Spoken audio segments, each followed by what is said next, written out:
Ladies and gentlemen, from wherever you're joining us, welcome and thank you for making the time for this critical discussion. My name is Josephine Karunji. I'm a journalist from Uganda, and I will be hosting the conversation. As we begin, let's be sure we're all in the right room. This is a sub-regional conference themed towards universal social protection, USP, by 2030 in Eastern Africa. For a little background, in 2015, the international community recognized universal social protection as a cornerstone of the 2030 Agenda for Sustainable Development. To support this commitment to universal social protection, the Global Partnership for Universal Social Protection to achieve the Sustainable Development Goals was launched in 2016. USP 2030 is a multi-stakeholder partnership founded by and bringing together representatives of governments at different levels of development, social partners, international organizations, and civil society organizations that are committed to achieving universal social protection through 5 agreed actions centered around the principles of 1, protection throughout the life cycle, 2, universal coverage, including by ensuring that social protection systems are rights-based, gender responsive and inclusive, and 3, national ownership, 4, sustainable and equitable financing, and 5, participation and social dialogue. This conference aims to advocate for extending universal social protection in Eastern African countries and connect stakeholders across the region to jointly discuss challenges and lessons learned. Specific objectives that we're looking out for today, we'd like to highlight the criticality of universal social protection, a human right and socio-economic necessity, to discuss the challenges that Eastern African countries face in extending universal social protection, taking into account perspectives of different stakeholders. And we'd like to start identifying good practices in countries and the extent to which these countries can learn from each other. We'd also like to discuss the role of USP 2030 in accelerating progress towards achieving SDG 1.3 in the region. This meeting is purely online, organized by the International Training Center on behalf of USP 2030 and International Labour Organization. In this meeting room are decision makers at the political and technical level, representatives from government organizations, representatives of social security institutions, social partners, development partners, and civil society organizations. You'll have the opportunity to submit text questions to the panel by typing your questions into the questions and answer chat box at the bottom of your screen. Please feel free to send in your questions and comment at any time during the course of the discussion. Responses will be shared in the same space, or time allowing, the panelists will respond to them. So for a more inclusive event, you will notice Zoom captions showing on the screen. This discussion is also being recorded and we'll make it available on the event website, which one of my colleagues will promptly share in the chat box. And to keep this discussion on schedule, so let's keep an eye on the time for all of the panelists that will be joining me. And after every panel discussion, we will have a Slido moment. I will share details of questions and how you can participate in that moment as we go along. Well, that's been a mouthful from me. So let me welcome Ms. Adia Priezu to set the scene for our discussion today. Adia is a social protection specialist at the World Bank based in Washington, D.C. She has published extensively on social protection matters, including on linkages with climate change, disaster risk management, and energy subsidy reform. She has operational experience in West Africa, Middle East, and North Africa and East Asia. She currently serves as co-chair of the Intra-Agency Social Protection Assessments Partnership, USP 2030, and SPISC-B Secretariats. Adia, welcome. The floor is yours. Thank you, Josephine. Good morning and good afternoon to everyone. I would like to apologize in advance. It's pollen season, so I may sneeze during the presentation. Thank you to the organizers for inviting the USP 2030 Secretariat to join this sub-regional event on towards universal social protection by 2030 in East Africa. As the co-chair of the USP 2030 Secretariat, I would like to just echo that this is a very timely event. And we're very pleased that the USP agenda is gaining even more traction and even more attention. And we hope that such events continue to happen in the region and in other regions. As Josephine rightly mentioned, the timeline of how universal social protection gained the attention of the international community linked to the Sustainable Development Goals. When we speak about universal social protection, we are broadly talking about the nationally defined system of policies and programs that help to ensure the equitable access to all people throughout their life cycle. So against poverty and risks to their livelihood and well-being. And what better time than now to see the importance of social protection? If countries or policymakers were not aware of the importance of social protection, COVID-19 crisis, along with other similar crises, definitely brought to the forefront the importance of having information on households, knowing how to support these households, doing it quickly, being able to scale up or being able to come up with new programs and react very quickly so that everyone is protected. However, COVID-19 in the sense gave a huge boost and an unprecedented support for social protection. And it's clear now, more than ever before, that the Sustainable Development Goals, especially Target 1.3, to implement social protection systems for all, is an urgent need. However, we speak about all these social protection programs that occurred in response to COVID-19. And I stress that I don't say we're post-COVID-19 yet. So there's still programs being implemented. It's still important to note that over half of the world's population does not have access to such programs, have very little or no access actually. And this dramatically increases individuals and families' vulnerabilities. And as we see at the current time, this will be exacerbated by the war in Ukraine, with heightened global attention on the economic fallouts, food security implications, as well as fragility aspects. So now is just as good time as any, even better time to advocate for universal social protection, share knowledge, and come together to achieve this very big and very important target, and to make our systems more adaptive, more sustainable, and more relevant to this new world, to this new post-COVID world. This will require greater and smarter investments in social protection and important broad-based partnerships, such as the Universal Social Protection 2030 partnership. We thus invite all the countries that are present here today, all the organizations, to join our partnership, as we are, as Josephine rightly mentioned, we are a partnership that includes countries from different levels of development, making it more unique that way, different types of organizations, which allows everyone to bring different perspectives and expertise in shaping these global social protection agendas. Whilst at the same time, this is very important, maintaining a strong voice for country ownership, because at the end of the day, the national level is where ultimately all the decisions take place. So thank you again for having us, and I invite you all to join our partnership. I believe the link has been posted on how to do this, and we hope to see you in USP related forums in the future. Thank you. Thank you very much, Adia. It's exciting to see so many countries represented, and I can see that from the chat box where the participants are sharing and saying hello. So thank you all so much for joining us for this meeting. Let's move on to our keynote speaker, Cynthia Samuel Olonjuwon, who is the Assistant Director General, Regional Director for Africa International Labour Organization. Prior to her appointment to this position, she was the Deputy Regional Director for Africa.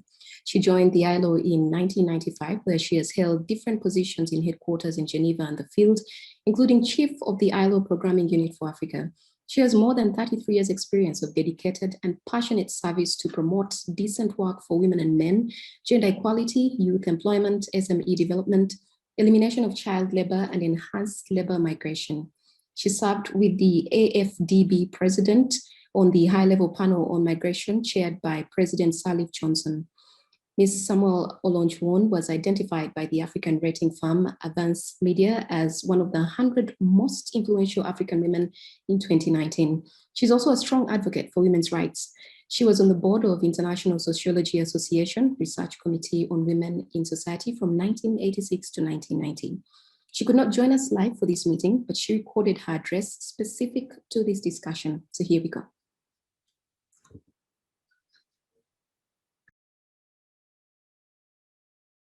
Good morning, good afternoon, distinguished ladies and gentlemen, colleagues. 2 weeks ago at the Africa Dialogue series hosted by the Office of the UN Special Advisor on Africa, I insisted that scaling up action to achieve universal social protection is an imperative for all stakeholders. We also understood that to achieve universal social protection, the SDGs, and the AU Agenda 2063, we must do things differently to move the needle in the direction of social justice and a life in dignity. We further recall that the commitment to universal social protection is reiterated in all major declarations, including the recently adopted Durban Call to Action on the elimination of child labor. Furthermore, the theme of the World Day Against Child Labor, which we celebrated 2 days ago, reiterated that social protection is one of the most important measures to end child labor. I'm delighted to be with you today to discuss the crucial role of universal social protection.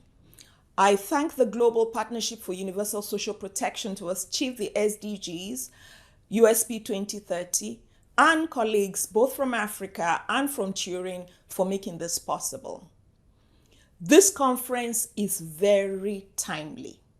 It is comforting that increasingly universal social protection is no longer discussed as an academic concept or even as an aspiration. It is becoming a reality as we speak. The conclusions of the second recurrent discussions on social protection, which was held during the International Labour Conference in 2021, the Global Call to Action for a Human-Centered Recovery from COVID-19, the ILO Centenary Declaration for the Future of Work, as well as the 2019 Abidjan Declaration on the Future of Work in Africa, all provide for a clear roadmap towards universal social protection. Furthermore, the United Nations Secretary General call for a global accelerator on jobs and social protection for just transitions provides for concerted and integrated support for countries to build their social protection systems as part of a broader agenda. Universal social protection has a key role in achieving the 2030 Agenda for Social Development, and in particular, SDG Target 1.3, which is on social protection systems and measures for all, including flows. To support efforts at achieving universal social protection, USP 2030 was launched in September 2016 and co-chaired by the ILO and the World Bank. As a multi-stakeholder partnership of representatives of governments, social partners, international organizations, and civil society organizations, USP 2030 is a powerful forum for advancing universal social protection. Please allow me to remind us of the equally important aspects of our commitments to universal social protection. 1. Universal coverage in terms of persons protected. Comprehensive protection in terms of risks covered. Adequacy of the protection provided. And the 4th, sustainable financing based on the principle of solidarity. Under the USP 2030 partnership, our agreed actions are centered around the following principles. 1. Protection throughout the life cycle. 2. Universal coverage, including by ensuring that social protection systems are rights-based, gender-responsive, and inclusive. 3rd, national ownership. 4th, sustainable and equitable financing. And the 5th, participation and social dialogue. The COVID-19 pandemic has drawn unprecedented attention and urgency to the need for universal social protection. It has never been more urgent to deliver on the promise of the SDGs and social protection for all. As the UN Secretary General said recently, it is time to rescue the SDGs. Despite a wave of social protection responses following the COVID-19 outbreak, over half of the world's population still have no access to social protection. In Africa, about 83% of the population. And this involves more than 1.1 billion people are not covered by even the most basic form of social protection. I'm pleased to inform you that as part of efforts towards universal social protection, we have gone a step further to challenge ourselves and to set targets through the Africa Regional Social Protection Strategy. This Africa Regional Social Protection Strategy is a forerunner in setting concrete coverage acceleration targets, and I'll come back to this later. We're also pleased to note that Africa is making good progress, both in policy and legal frameworks for social protection. It is instructive, distinguished ladies and gentlemen, that in 2010, only 4 African countries had a national social protection policy. By this year, 2022, more than 30 countries have such policies. National constitutions and laws increasingly acknowledge a rights-based approach and the need for more comprehensive systems in recognition of universal social protection. Africa also presents good examples and possibilities of both schemes and systems. For example, Botswana, Cape Verde, Eswatini, Lesotho, Mauritius, Namibia, and South Africa have reached or almost reached universal pension coverage, while Kenya, Uganda, and Tanzania, here we're focusing on Zanzibar, are rolling out universal pensions. Rwanda, Egypt, and Ghana have made significant progress towards universal social health protection. South Africa continues to work towards universal coverage of children and people with disabilities and a basic income support to all South Africans in need. Zambia and Kenya provide examples of efforts at extending coverage to those in the informal economy. Ethiopia's Productive Safety Net program and the Ghana Livelihood Empowerment Against Poverty program are frequently cited globally as good examples. Kenya is an example of progressively increasing domestic financing of social protection over time. Since COVID-19, we've also observed increased efforts towards the comprehensiveness of systems, especially in terms of risk covered. These examples provide pathways towards universal social protection systems. Distinguished ladies and gentlemen, despite some good examples from East Africa, the sub-region has the lowest coverage rate, only 11%, way below the very low Africa average of 17.4%. The East Africa region also performed poorly against the continental average in terms of employment protection, maternity protection, disability benefits, employment injury protection, and child and family benefits. Only 2.6% of people with disability receive benefits, and only 0.7%, less than 1%, of unemployed persons receive unemployment benefits. Women are disproportionately affected by the weakness of our social protection systems. They are overrepresented in the informal economy and therefore less likely to be covered by social protection measures and are less likely to acquire pension entitlements. They also shoulder most of the unpaid care burden resulting from insufficient provision of childcare, family benefits, long-term and community care services. They also disproportionately suffer from the inadequate provision of health service. And despite progress over the past 2 decades, too often women still die when giving birth. More than half of all maternal deaths worldwide occur in Africa. As the 2030 countdown clock ticks, USP 2030 in Africa is committed to supporting countries towards universal social protection. As I referred to earlier, the Africa Regional Social Protection Strategy, which covers the period 2021 to 2025, was launched last year. It provides a clear way forward for the very practical and urgent work that will ensure that we leave no one behind in the continent. It aims to support African countries to accelerate and double social protection coverage to reach 40% of the continent's population by 2025. Beyond the catchphrase of 40% by 2025, the strategy is firmly rooted in the tenets of universal social protection, pursuing universal, comprehensive, and adequate social protection throughout the life cycle.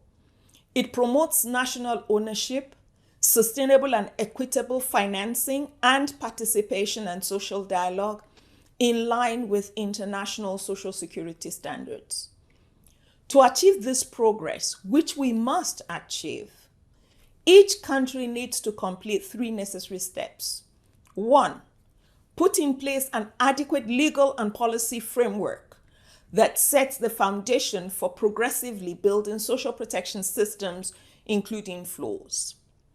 2nd, strengthen the institutional capacity of the public administration to set up the needed implementation structures that are able to deliver on the legally enshrined entitlements.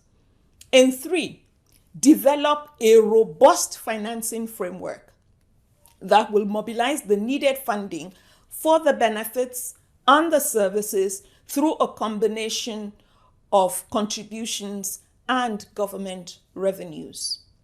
In my recent engagements, both at the 2022 Africa Dialogue Series and the annual conference of African Ministers of Finance and Economic Planning, these are just examples, I urged participants to stay on the course of universal social protection despite fiscal constraints that many countries are facing due to the impacts of COVID-19.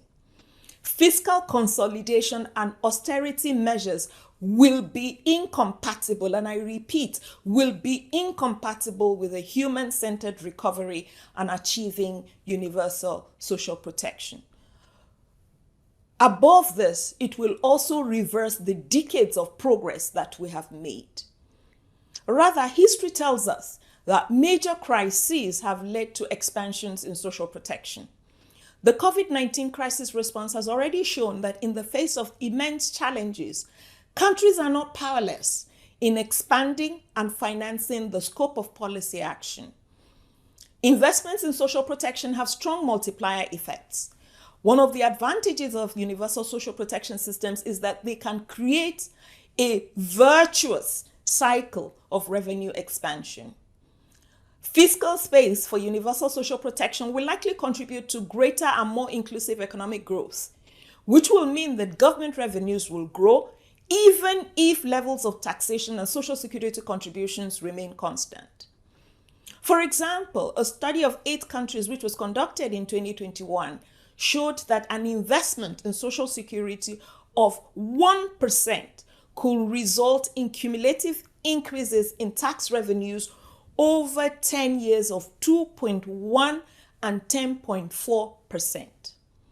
It is important that where this cycle of economic growth and increased government revenue kicks off, we must ensure that governments do invest a good share of this additional revenues to further strengthen and extend the social protection systems. Distinguished ladies and gentlemen, I will end with a reminder that the main objective of social protection policies and programs should ultimately be to realize the human right to social security for a life in dignity and without hardship. This requires giving clear priority to extending coverage to previously uncovered categories of the population, improving the adequacy and quality of benefits and services in response to the full set of life risk, defining clear rights and corresponding obligations, as well as ensuring sustainable and equitable financing structures. Well-designed social protection policies, and this includes coherent linkages with other policies such as employment, agriculture, health, and education, and strong governance and institutional capacities are indispensable for building social protection systems and achieving universal social protection. I'm delighted that governments, social partners, international organizations, and civil society organizations are strongly engaged as key stakeholders in this conference. Our engagements should not end at today's conference. Let us all take advantage of the platform provided by the USP 2030 to stay connected with all the stakeholders in the sub-region. But over and above that, to continue to advocate and take action for universal social protection. I wish you very fruitful deliberations, and I thank you for your attention. Our keynote speaker, Cynthia Samuel Olonjuwon, thank you very much for those key issues that you have highlighted. And we'll pick up right from there to begin our panel discussions. But before we begin, I'd like to remind all of you to share your questions and comments in the Q&A box as opposed to the chat box so that we're able to pick them up fast enough and respond to them. Our panelists for this first discussion are Mr. Richard Nyakundi and Ms. Laura Alphas. A little bit about both of them. Mr. Richard Nyakundi Rory is a social protection policy and research analyst, National Social Security Fund, Kenya. He is a social protection management and administration specialist. He has breadth and depth of experience in different social protection pillars, social insurance, social assistance, and labor across different country income groups in Africa. Currently, he works as a social protection research and policy analyst at the State Department of Social Protection, National Social Security Fund, NSSF of Kenya. He believes that social protection's purpose should be to eliminate, as far as possible, the need for its own existence. It is not only an ethical imperative, but a matter of social justice and an essential condition for any country to achieve. Our next panelist is Ms. Laura Alphas, who is the Director, Social Protection Program, Women for Informal. WIEGO. Laura is the Director of the Social Protection Program, globalizing and organizing, and has worked with organizations of informal workers for the last 12 years to advocate for more inclusive social protections. She's a South African living in Eastern Cape and holds a PhD from the University of KwaZulu-Natal. Thank you both for joining us. You're very welcome. Richard, I'll start with you. My first question to you is, when you're designing and implementing social protection systems, understanding the local context is crucial, we know that. What has been a key challenge to extending social protection in your country, Kenya, from your point of view? And can you share a lesson that you learned to address the specific challenge that you will share with us?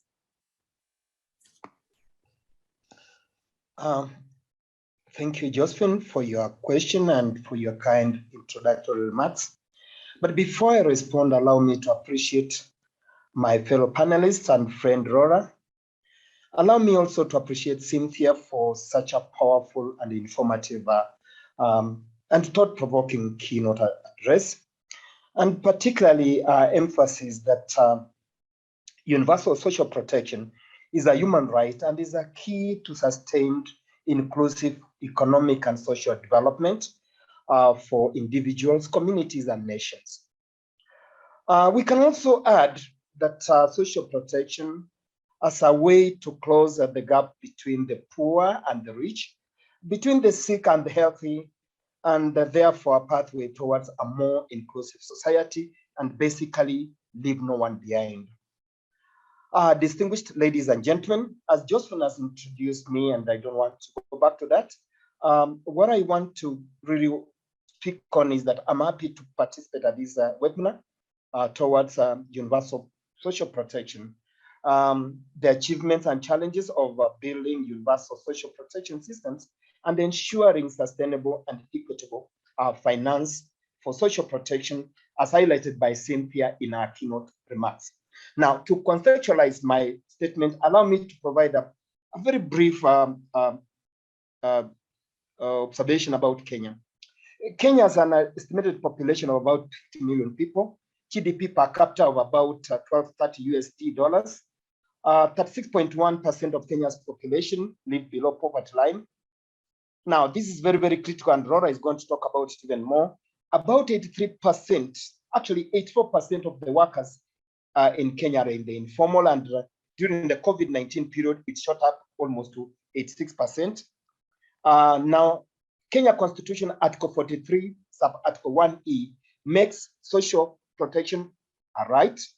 And again, importantly, 10.1% of Kenya's population is covered by at least one social protection benefit.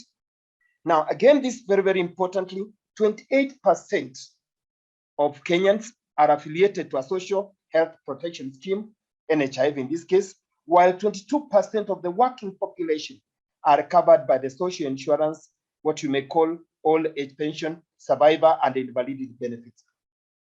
Again, currently Kenya spends about 1% of our GDP on investment in social protection. And I need to repeat what Cynthia said. Kenya's social protection investment is domestically funded by the government of the Republic of Kenya. And again, Kenya is classified as a medium human development country.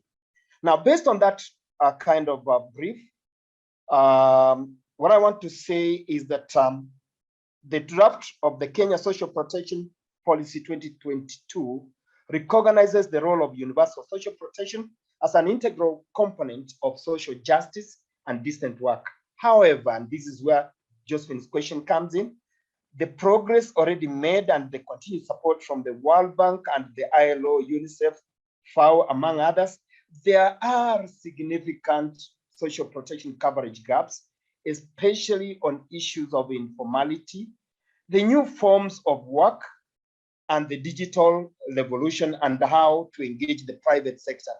And when you look at Kenya's case and the challenges, Kenya's challenge is really on how to expand social protection to the vulnerable and the informal workers. The most critical thing here is, again, how do we look at coverage? Because are you talking about coverage in terms of numbers?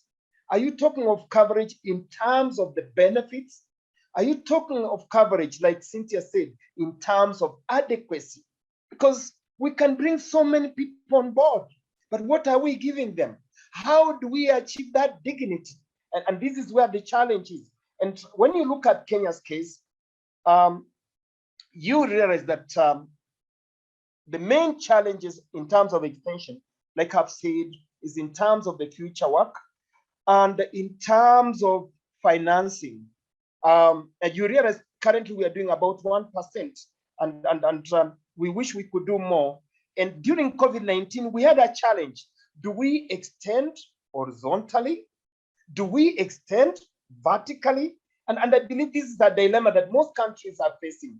There is also the issue of political commitment.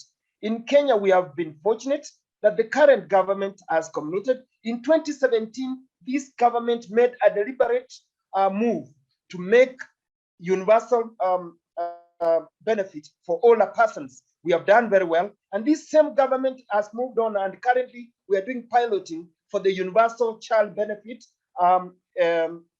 for the children. Now, again, but you realize we have a challenge in terms of data.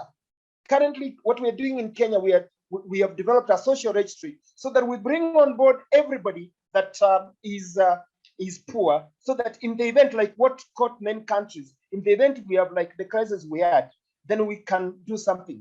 And another challenge, just before I wind up, is the legal framework. We have so many players in social protection in Kenya, and coordinating them, because some are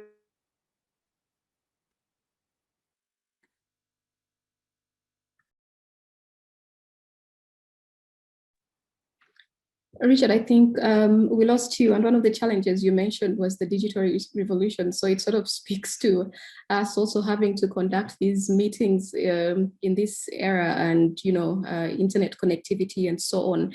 As we wait for Richard to get back, because I'd really like to hear from him some of the solutions, or at the very least one solution or one lesson that they've learned from all of the challenges that he has mentioned. Richard, I seem to hear you attempting to come back.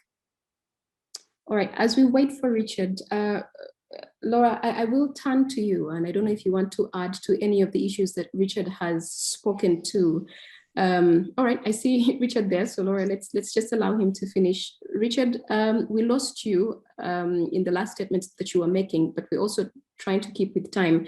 So I'd just like you to share with us maybe a lesson that you've learned in addressing some of the challenges that you've pointed out. You could just share one lesson that you've learned that we can pick from. You could unmute your microphone. We're unable to hear you. One thing that we have learned in Kenya is data. Quality data is so critical in the delivery of social protection. And that's why Kenya as a country, we are currently developing a social registry, an enhanced single registry, where we want to capture everybody that is poor, so that in the event that we got caught up, like we got caught up during the COVID-19. The second thing that is so critical is the political commitment. Social protection is about politics. We are glad as a country that currently the two leaders in this campaign were in an election period. They are talking about social protection, and we see ourselves after August moving and making many steps in terms of social protection. Thank you. Thank you very much, Richard. Those are key issues that you have shared with us, but also great lessons. Laura, I'm going to turn to you. If you want to add to what Richard has said, that'll be great as you respond to this question as well. But your specific question, around the world, we find that workers in the informal economy are much less likely to be covered by any form of social protection. So they constitute a clear target group on our path to universal social protection.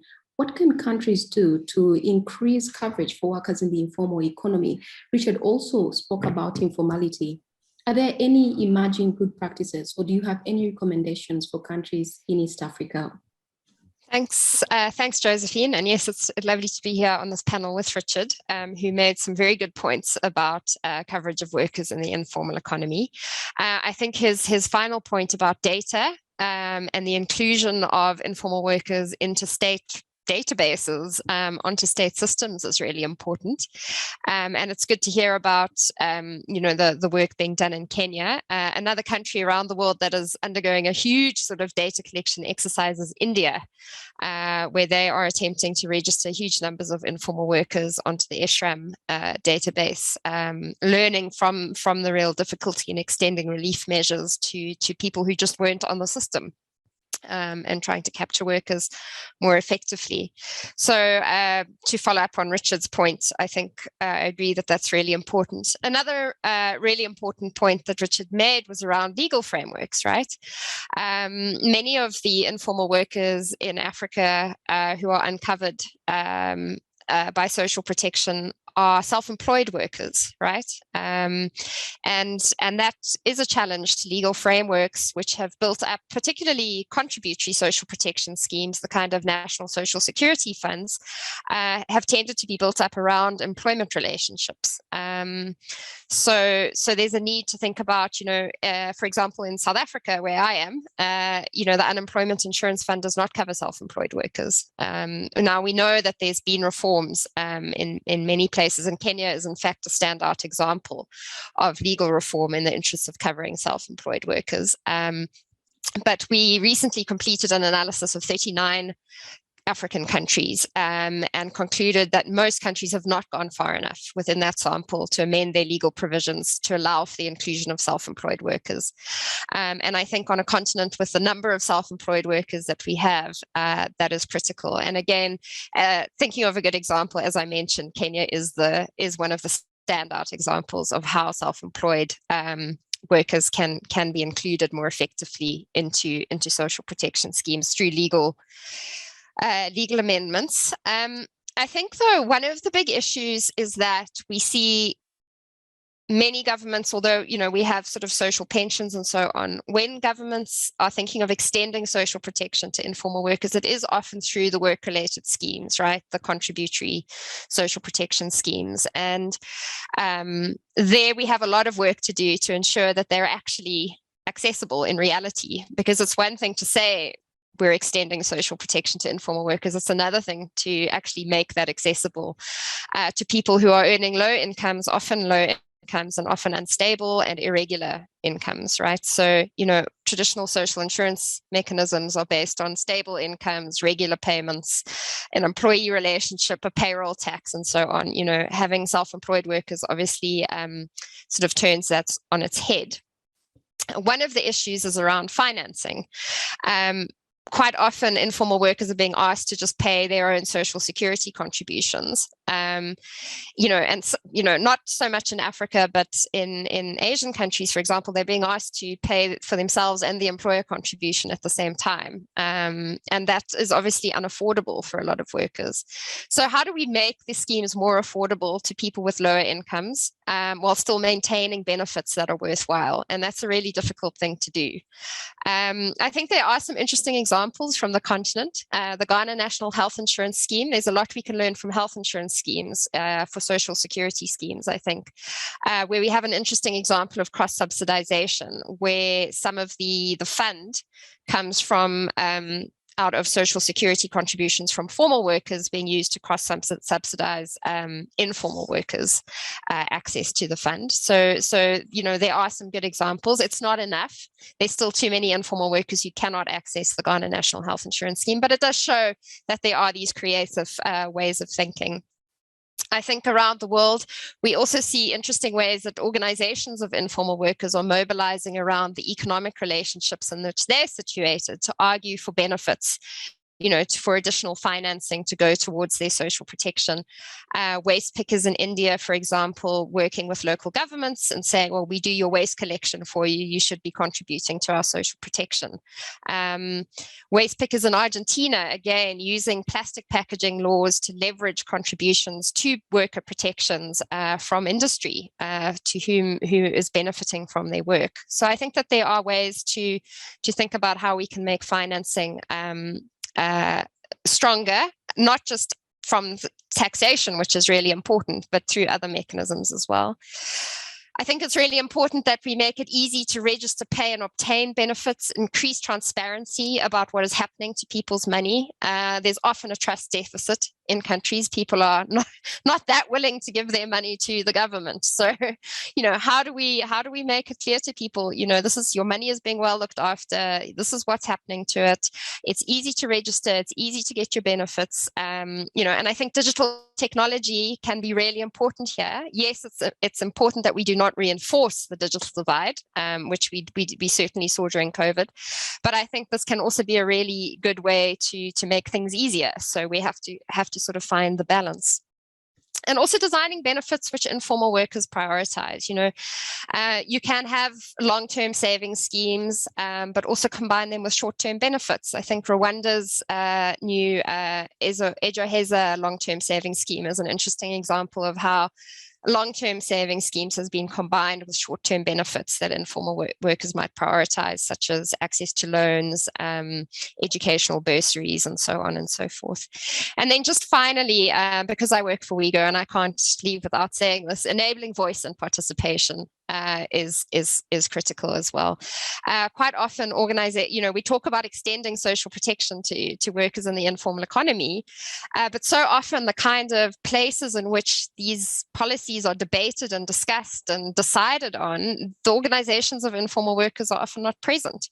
Either it's because, officially organizations of the self-employed cannot be represented in social dialogue spaces, or because informal workers are just not seen. But it is really important that there is representation of the people who the policies are intending to reach. And I think we have some good examples again from Kenya. I think a good example of the technical working group in Zambia, where organizations of informal workers from various sectors were brought into policy reform discussions around social protection. Good examples from Thailand and the Thailand Home Workers Protection Bill, which actually mandates a tripartite mechanism for the governance of the bill, which includes organizations of informal workers. So those are some reflections from me and some examples, and I hope that's helpful. Thanks. Thank you very much, Laura. Those are very, very helpful. Actually, some of them ring a bell for me here at home in Uganda, especially transparency about what's happening to people's money, and I think that cuts across to most of us. We're going to move on to the next round of questions, and I'm going to give each of you about 2 minutes to answer my next questions. Richard, again, I'll start with you. Women and people with disabilities are among the groups often facing exclusion and discrimination with regards to access to social protection. while at the same time having specific needs in the case of pregnancy, disability, or as primary providers of unpaid care work. How does your country ensure the social protection system works for increasing gender equality and the inclusion of people with disability? Richard? Thank you, Josephine, for the question. But again, before I respond to your question, allow me to touch on what Rora said. You know, when Rora talks about informality, I mean, she really provokes. But, I mean, one thing that COVID-19 taught us is the role of technology. And now countries are looking at how we can use technology to reach the informal. Because basically one of the biggest challenges we're having the informal is reaching them, considering their nature and conduct. And again, making it easy for them. Because at the end of the day, if we don't make it easy for them, then we don't get them. The other thing that Rora touched partially is the issue of partnership. Because really, if we are going to extend social protection, then we have to do a lot in terms of partnership. In Kenya, the NSSF, in extending social protection to the informal, NSSF is working with NHIF. Remember, all of them are providing social protection. So when they work together, then they improve the coverage. So partnership is going to play a very, very critical role. And again, like Rora said, the issue of social dialogue and tripartite, because unless we bring these people on board, then we can't really achieve much. Now to your question, Josephine, what I want to say is that access to social protection is a fundamental right, and this was said by Cynthia, and as enshrined in the Universal Declaration of Human Rights, 1948, and the International Covenant of Economic, Social, and Cultural Rights of 1966, and of course, many other UN conventions and the instruments.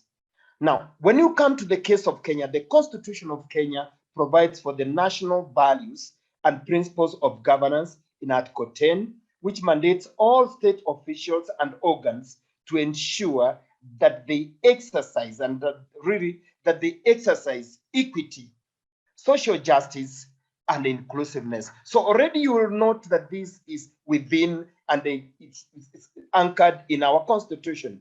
But again, there is the issue of equality, non-discrimination, and the protection of the marginalized as they make or as they implement various policy decisions. And again, specifically, just like in the case of South Africa, where Section 27(1), it talks about social protection. When you come to the case of Kenya, and you look at Article 27 of the Constitution, it clearly calls for equality, fairness, and justice. So all state officials and state officers are mandated to enlist beneficiaries to social protection programs, and they are bound by the provisions of the Constitution, and they are expected to comply. This is not what one wants. It's what the Constitution of Kenya calls for.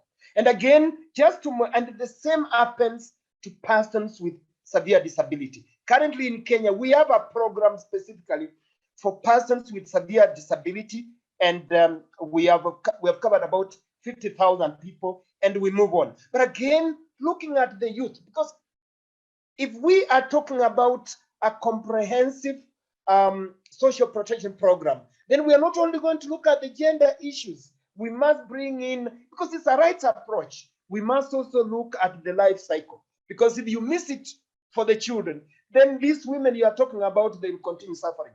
So in the life cycle approach, we have ensured that we have programs for each life cycle.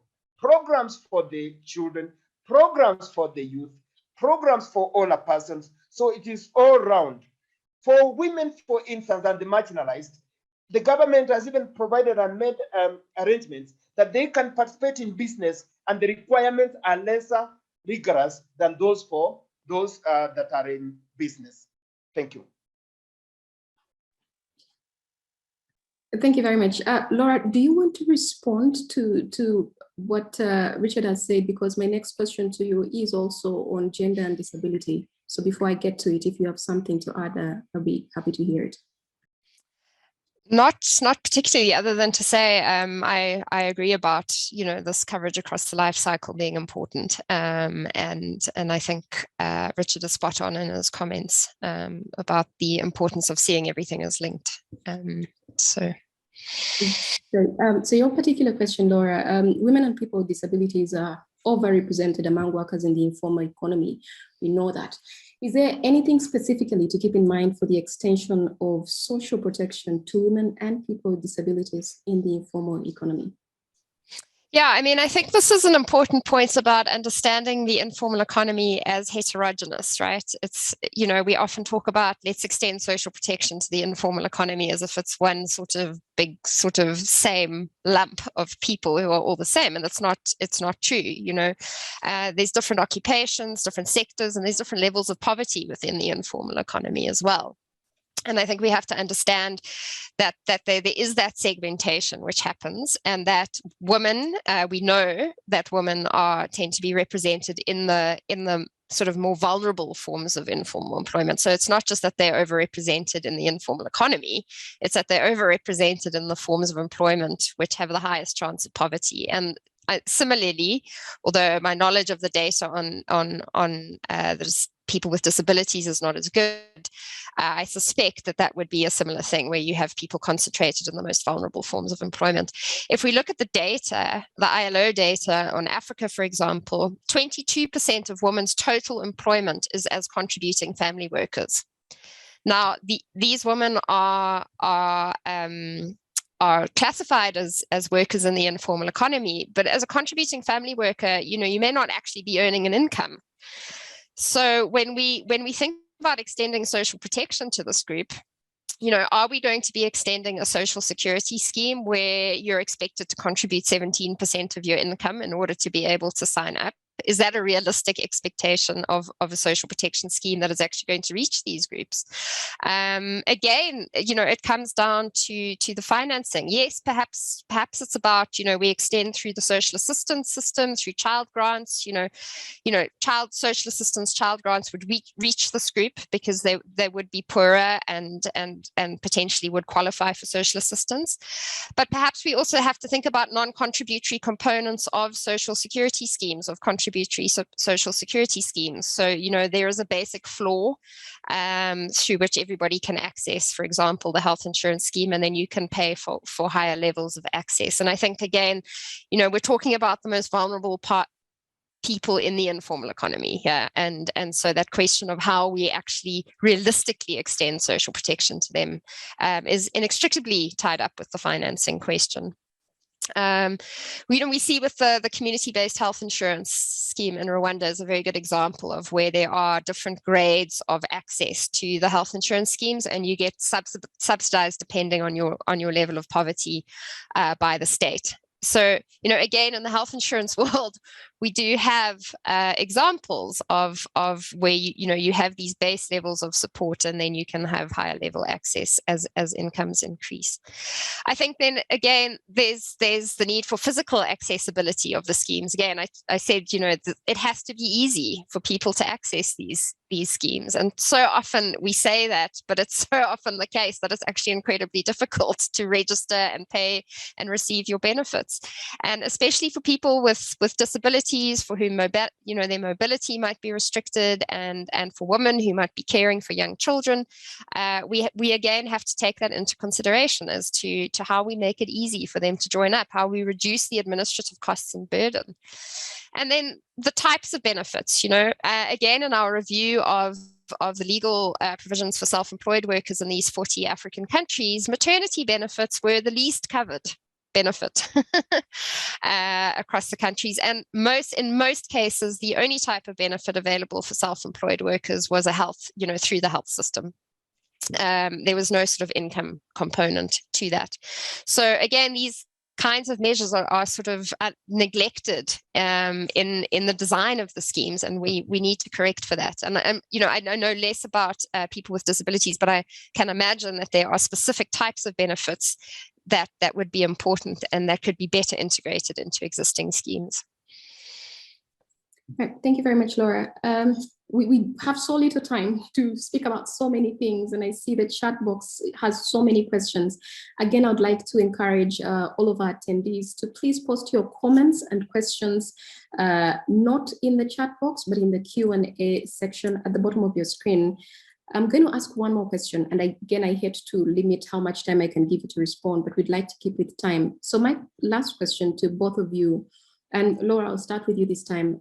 Very briefly, what role do you see for USP 2030 in advancing universal social protection at the country level? Thanks, Josephine. So I think for me, there are three sort of standout things. One, it's exposing governments and civil society to other ideas from the continent and around the world. So countries get exposed to best practices. Social protection is booming around the world. We need a space for learning and sharing what is working, what is not working. But then to go deeper than that, it could be useful as a connection to expertise. You know, if countries are thinking about a particular type of extension or wanting to know more about things, this could be a resource for them to tap into the expertise that is available as a network.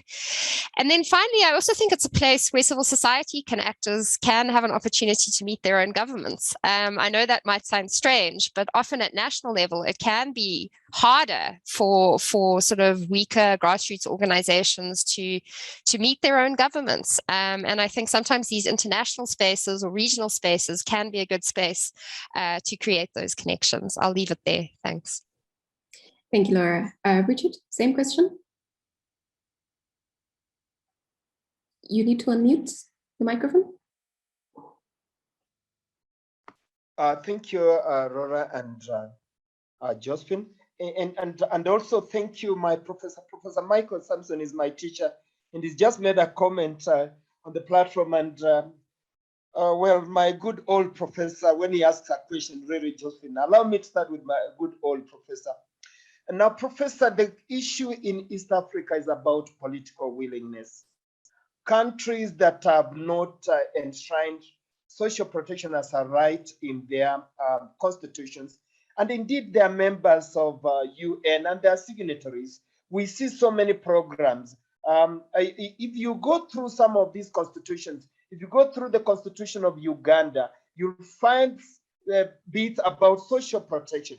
If you go through the Constitution of Tanzania, and if you look at even the Tanzania policy, you realize that indeed social protection has been embraced. And again, you realize that in the case of Tanzania, social protection is within the Prime Minister's office. This is so critical. And my sister Laura talked about Rwanda, and you realize that within Rwanda, and especially the program HOS that really brings the informal on board. And again, if you look at Rwanda is among the best examples in terms of universal healthcare. You realize right now they're doing about 95%. Kenya recently amended an NHIF Act, and it's focusing on universal healthcare. Having said that, Josephine, and I just want to add on basically what Rora said. In my view, the role of USP 2030 is more relevant today than it was way back in 2016 when it was launched. The reason being, COVID-19 has really emphasized the need for universal social protection. And again, it really, and like I said earlier, in Kenya's case, the Kenya Social Protection Policy 2022 adopts a comprehensive approach that addresses all aspects of social protection, which really will go a long way in enhancing universal social protection. But most importantly, and Rora said this, in terms of sharing information, in terms of benchmarking, Kenya, for instance, we have started a Kenya chapter, which we call Community of Practice, where we bring all practitioners in social protection to have a conversation. And monthly, we have meetings. We have also embraced what you may call the former UNDAF, United Nations Delivery as One strategy, in the sense that we are also working with the development partners, because we do realize we can't deliver it alone. And something that Laura said, and probably it's very, very important, the role of the civil society. Because at the end of the day, if we are talking about leaving no one behind, and if we are moving towards universal social protection by 2030, then we are not only to look at the civil society, But also we need to look at social dialogue, the workers. You're not going to achieve much, because if you're talking about funding these programs domestically, then who are you going to tax? The workers. But again, you can't tax the workers without the workers also seeing the benefits. How are they benefiting? So we need to look at our programs. And most importantly, universal social protection cannot be achieved without looking at issues of sustainability, issues of adequacy. Because if you're going to give people peanuts, we are glad in Kenya that currently we are working with ILO in terms of looking how we can introduce an unemployment benefit. We are also working with UNICEF in terms of the universal child benefit. Again, these kind of partnerships are going to enhance achievement of USP 2030. Thank you. Thank you very much, Richard. I had a couple of questions from the attendees, but I'm going to ask that you and Laura, if you could just go through the questions that have been posted in the Q&A section and just try to respond to all of the questions that have come through for you. I'm going to move on now, and hopefully Laura and Richard, I can bring you back at the end, towards the end of the session, to respond to some of the other questions that may have come out by then. Let's move on to our Slido poll. And I'd like to ask each of you, our attendees, and even the panelists, to please take part in our Slido poll to make your voice heard today. There are 3 ways in which you can join our poll live. You can click on the link that my colleagues have shared in the chat. You can take a photo of the QR code you can see on your screen, or you can go to www.slido.com and tap in code #USP2030. Our questions, we are asking you, what is the key challenge preventing your country from achieving universal social protection? That question again, what is the key challenge preventing your country from achieving universal social protection? Please list your challenge so that we can build a word cloud together. And if you may, if you could just put that challenge into one word, at the very least 2 words, and then we can be able to see those words start to pop up and see if the same challenges cut across to many of us who are participating in this conversation. The question again, what is the key challenge preventing your country from achieving universal social protection? And I see one challenge that has quickly come up is financing. I'm hoping the rest of you are participating. So I see financing, fragmentation of SP, political commitment, corruption. Corruption, yes, is a big challenge. Please continue to share with us, and we'll see which of these challenges actually heavily cuts across to different countries. So far we have political will, financing, and I'll just allow for another couple of seconds to see what the rest of you are saying. All right, so I see political will, financing again, political commitment, corruption, political will, financing. Political will seems to take the biggest share, as Richard and Laura both pointed out as they were making their remarks. See again, politics, which really speaks to political will, political commitment, speaking to political will. So I see that it seems many of us are on the same page. Please continue to share with us what you think are the key challenges that are preventing your country from achieving universal social protection. And as you continue to see what key challenge continues to come up heavy, I'll just mention that we'll move on to our next segment, where I will be speaking to an advocate for universal social protection. And my guest is Mr. David Lambert Tumwesije. I'll share just a bit about David in a bit. Again, I can see, looking at the Slido, that financing and political will seem to take up the largest share of the challenges. But let's move on to our interview with David. Thank you very much for sharing that with us. We'll have another poll a little later on after our second panel discussion. So I'll tell you a bit about David Lambert Tumwesije. He's the Global Advocacy Manager, Child Poverty at Save the Children International, and he leads social protection advocacy within the Global Policy Advocacy and Campaigns team. David has extensive experience in social protection policy development, program management, and evidence-based advocacy.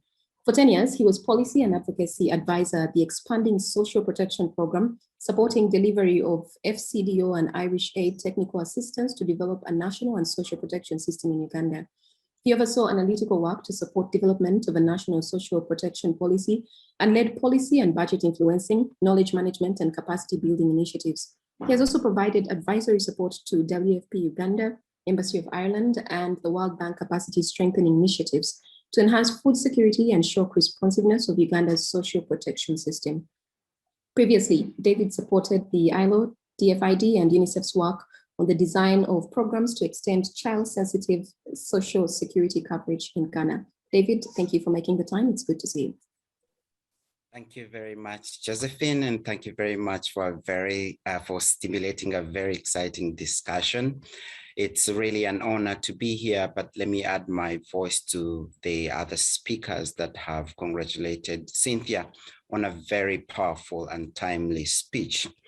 I also would like to thank the ILO, the International Training Center for the ILO, for this dialogue and for all the work you've done to build capacity on social protection globally, which has really laid the foundation for the thought leadership we see in social protection. Of course, the ILO has been at the forefront of this. Thank you very much.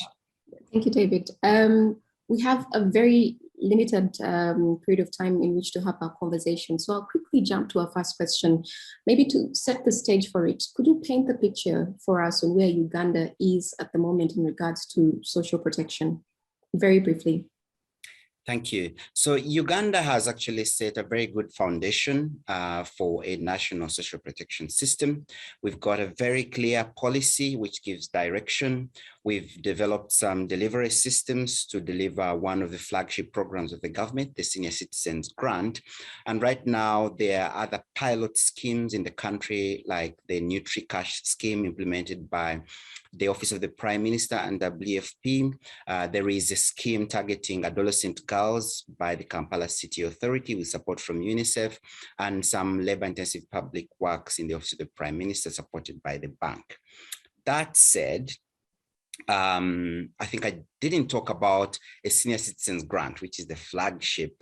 This reaches about 300,000 people, but coverage is still very limited. So is financing. Only 5% of Uganda's working age population is contributing to any social security scheme.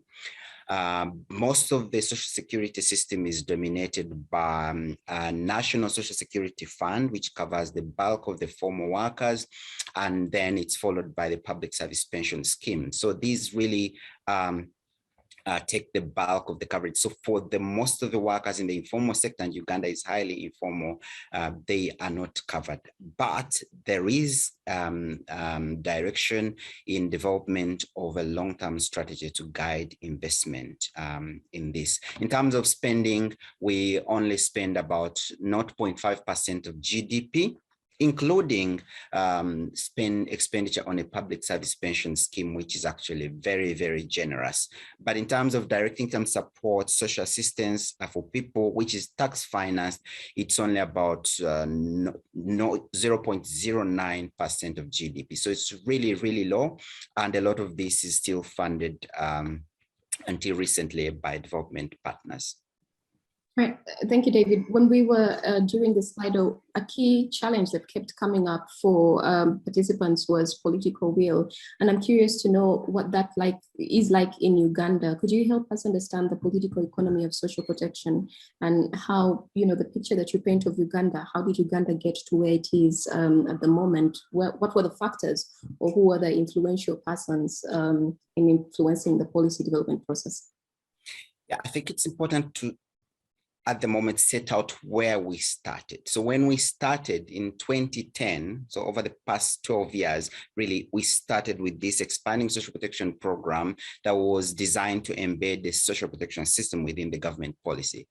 At the time, the program was financed by DFID and Irish Aid, and government was only required to contribute $50,000. Today, government is contributing $32 million. So it's been a very steep climb for government. Actually, that's a demonstration of political commitment. So I'm glad that people realize this is very important. And we actually got to learn about this early on. We conducted some really robust socioeconomic, but mainly political economy analysis that helped us to define effective policy development and influencing strategies to respond to very specific reservations, especially from the Ministry of Finance.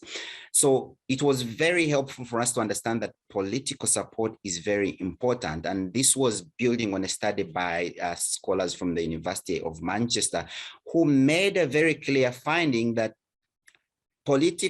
building some political support is just as important as building the technical systems that are required to deliver. And so we built on that and designed a pilot scheme that would demonstrate administrative feasibility and impact of the program. And then around that, we built a very robust advocacy and influencing strategy with very clear information packs for our political leaders in the Ministry of Gender, Labour and Social Development, which was leading, very clear strategies for engaging with the Ministry of Finance, who are concerned about, long-term fiscal space, but also, adverse effects of social security.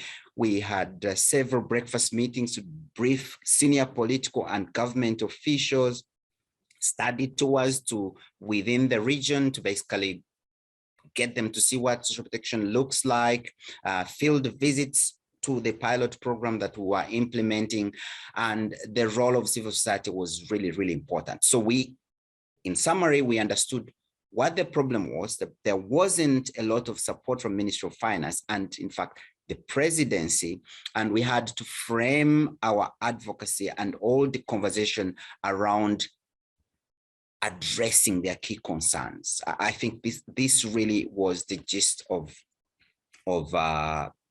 the work we did in terms of understanding political economy in Uganda and how to work around that. Another important point I can make about this is that we had real long-term partnerships with the development partners, DFID and Irish Aid. They were in for the long term and they saw themselves as partners to the government. In fact, they gave all the credit of their investment to the government of Uganda, and it really, really paid off. And so I talked about the thought leadership that the ILO was leading, but we really benefited from that. ILO costing studies, people like Economic Policy Research Institute and Development Pathways were really churning all the evidence from all the global practices on social protection. Were using that to influence changes that would enable Ugandan political leaders and technocrats to see that this was something very useful for the country. Great, thank you very much, David. You spoke about framing your advocacy, and you are an advocacy manager. I'm curious to know what advocacy around social protection looks like, and can we measure its impact? What would that entail, or how do we do it? So I think when I look at all the different social protection programs in the region, I feel like Uganda's expanding social protection was like the gold standard for advocacy, not because I worked there, because I have seen how it was designed. It was designed as a program that was supposed to succeed. And so I mentioned earlier that we conducted some really good political economy analysis as well as socioeconomic analysis. And we have demonstrated in Uganda that we can actually be effective at advocacy and cause policy changes. Let me just talk about what has actually happened. So the impact has been that, as I mentioned at the beginning, we grew from $550,000 US to 32 million US dollars today. And so that's a demonstration of government commitment to financing social protection. And I'm talking about just one program. We now have several programs in place. WFP, I talked about the Child Sensitive Social Protection Program that WFP is implementing, targeting children under 2 years, and several other programs. So that commitment was an outcome of a lot of political support that came out of our advocacy. And social protection today in Uganda is a prominent factor within the policy dialogue. If there is a budget dialogue, social protection will be part of that, and often the national televisions will host someone to talk about social protection. And as I said earlier, we're thinking about a long-term strategy for financing a social protection system. So what our lessons have been are that, one, evidence-driven advocacy is most effective. So we had a pilot on the ground, and we used the evidence from that pilot to influence positive change and support for social protection. We also balanced effectively the focus on technical design of the program and delivery with managing the political economy. I can't tell you how many meetings I had with political leaders, trying to convince them on the eve of a budget approval that they really had to support this. So we really balanced those very well. And I already mentioned development partners were committed to the very long term. And so that enabled us to have sustainable financing to do this advocacy. We had really good and strategic partnerships with civil society organizations. We fomented the creation of Uganda Social Protection Platform, which is led by civil society. We established a Uganda Parliamentary Forum on Social Protection, which has been very fundamental to building cross-party political support for social protection. But, you know, the journey is actually quite complex, and everybody who does advocacy should know this, that advocacy is complex, and so is its measurement. So I've tried to demonstrate that we've achieved this and a bit of the process, but I think what I wanted to emphasize also is that you need to have a very clear learning agenda, which is designed to address the key concerns and evidence needs of the policymakers you're trying to influence. And then building on that evidence, communicate it strategically in platforms like this at national level or regional level. We've also in Uganda tried to learn to measure it. So we conducted a policy maker rating. So basically, we asked the people who are advocating to look at their advocacy targets and gauge them on a scale. You know, we wanted this person to support us. Where are they over, you know, from when we started to where we are? But also we had some bellwether interviews. These are specific methodologies for advocacy tracking, which is basically talking to very influential and opinion members of the society and opinion leaders about a topic like social protection. And that tells you whether you're actually doing a job building support for social protection, which is very important for tangible financial commitment from the political leaders in power and overall government.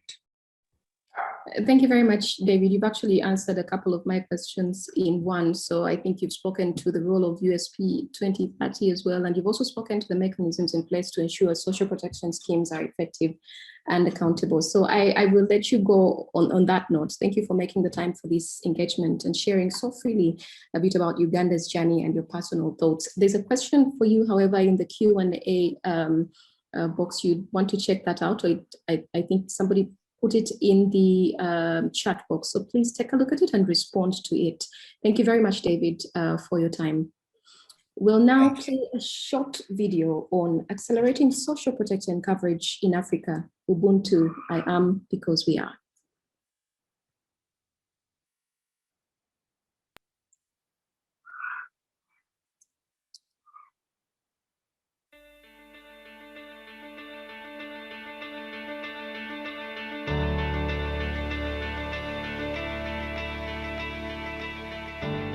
Ubuntu.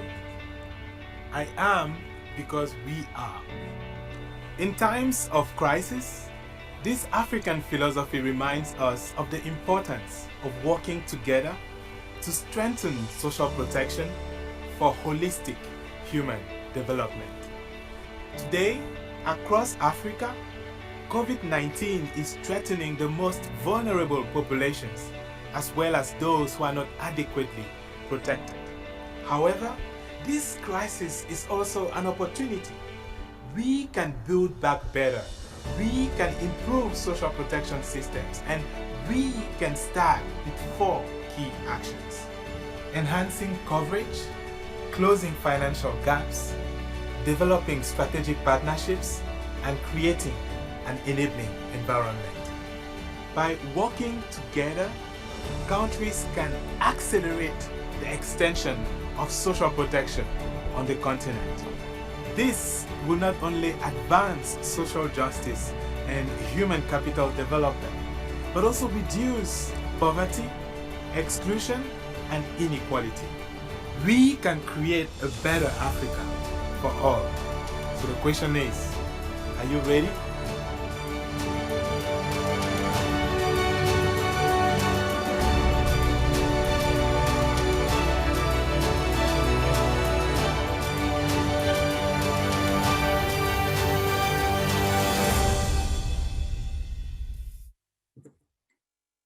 Thank you for that. We'll quickly get into our second panel and to our previous panelists and speakers. Again, I'll urge you to look into the Q&A box and the chat box and look at some of the questions that have been put to you, and you can respond to them so that we do not leave our attendees hanging. Our second panel has two people as well. We have Gilson Gomez-Bina and Grace Nabakoza. A bit about them. Gilson Bina is the National Director of Planning at the Ministry of Finance of Cape Verde. He has a degree in economics, a master's in economics with a specialization in economics of growth and structural policies, and a PhD in economics with a specialization in monetary and budgetary economics. He also holds a postgraduate degree in industrial economics. Before joining the Ministry of Finance, Gilson was assistant professor and course coordinator of economics at ISCJS, and visiting professor at the School of Economics and Management of the University of Minot. Welcome, Gilson. Thank you for joining us. Our second panelist is Ms. Grace Nabakoza, who is the Head of Employment Relations and Legal Services, Federation of Uganda Employers. She's a lawyer with a passion and specialty in labor and employment with a span of 9 years practice and experience. We haven't had a chance to look at Grace's face, but I'm sure we'll see her at some point. So I'll start with you, Gilson. We'll just quickly jump into it. We're living in a time where many governments are facing fiscal pressures and a high burden of debt. How can continuous investment in social protection be ensured? So good morning and good afternoon for you. So thank you for the invitation. Actually, since we know after the pandemic crisis, COVID pandemic crisis, we can see a lot of developing countries face it's very challenging in terms of the financial entire expenditures. When we talk about specific for the social protection, it can become more with more challenge, since we are talking about to transfer some kind of money for the poor families, and we can see if you don't have a space, what we should do. In most of these countries, including Cape Verde, the example that we will share with you, the project for social inclusion, a lot of them, let me say that, they are financed by external credit, especially for World Bank, but we have a project with them. But since we can see what we should do from now, we have been reduced in terms of the fiscal space, and also we have a challenge in terms of the public debt. The main question to start about that is to say expenditures for social protection, it's a normal expenditures or it's investment. So this is the main question that you have to think about. So when we have this, we can see what we should do from now. We should continue borrowing to implement social inclusion project, or we should stop because we don't have more space. And if we stop, what we have to do? So this is the main challenge we have. And for Cape Verde, we have been thinking about that. And the idea is to think what we should do. So first, as I mentioned, we don't have space. As I mentioned, social protection must be, let me say, must be in the front of the policies implementation. So we don't have space. We don't have a way to go ahead because the public debt is so high. What we should do is to think in terms of the investment, in terms of to see what we should do to create a space, a fiscal space to do that. I will share with you the first thing we have been done, and after that to show you what, let me say, was the main importance we give to them. We create, we call it a social fund. Social fund should be financed by a tourism fund. Tourism fund is when tourism came in Cape Verde, they pay a tourism tax per night, and we said part of this amount should be allocated to the social fund. Why we do that?